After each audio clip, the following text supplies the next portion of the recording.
ज्ञान the treasure में आपका स्वागत है। और हम आपको बताएंगे कि महाभारत में कौन किसके अवतार थे। महाभारत में जितने भी प्रमुख पात्र थे वे सभी देवता, गंधर्व, यक्ष, रुद्र, वसु, अप्सरा, राक्षस तथा ऋषियों के अंश अवतार थे। भगवान नारायण के आज्ञानुसार ही इन्होंने धरती पर मनुष्य रूप में अवतार लिया था। महाभारत के आदि पर्व में इसका विस्तृत वर्णन दिया गया है। उसके अनुसार वशिष्ठ ऋषि के साथ व इंद्र की आज्ञा से 8 वसु शांतनु के द्वारा गंगा से उत्पन्न हुए। उनमें सबसे छोटे भीष्म थे। भगवान विष्णु श्री कृष्ण के रूप में अवतीर्ण हुए। महाबली बलराम शेषनाग के अंश थे। देवगुरु बृहस्पति के अंश से द्रोणाचार्य का जन्म हुआ। अश्वत्थामा महादेव, यम, काल और क्रोध के सम्मिलित अंश से उत्पन्न हुए। रुद्र के एक गण ने कृपाचार्य के रूप में अवतार लिया।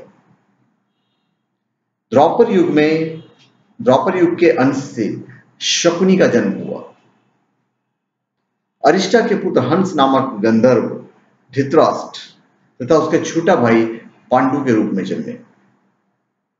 सूर्य के अंश धर्म ही विदुर के नाम से प्रसिद्ध हुए।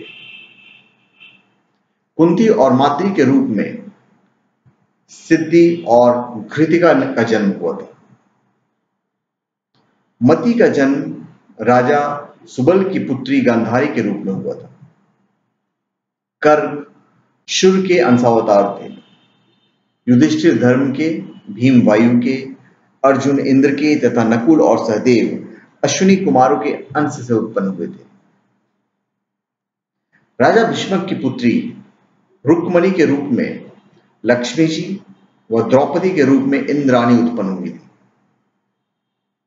दुर्योधन कलयुग का तथा उसके 100 भाई पुलसत्य वंश के राक्षस के अंश थे। मरुदगण के अंश से सात्विकी, द्रुपद, कृतवर्मा व विराट का जन्म हुआ था। अभिमन्यु चंद्रमा के पुत्र वर्षा का अंश था। अग्नि के अंश से धृष्टद्युम्न व राक्षस के अंश से खंडी का जन्म हुआ था। विश्वदेवगण द्रौपदी के 5 पुत्र प्रतिविंध्य, सुत सोम, श्रुतकृति, शतानिक और श्रुतसेव के रूप में पैदा हुए थे।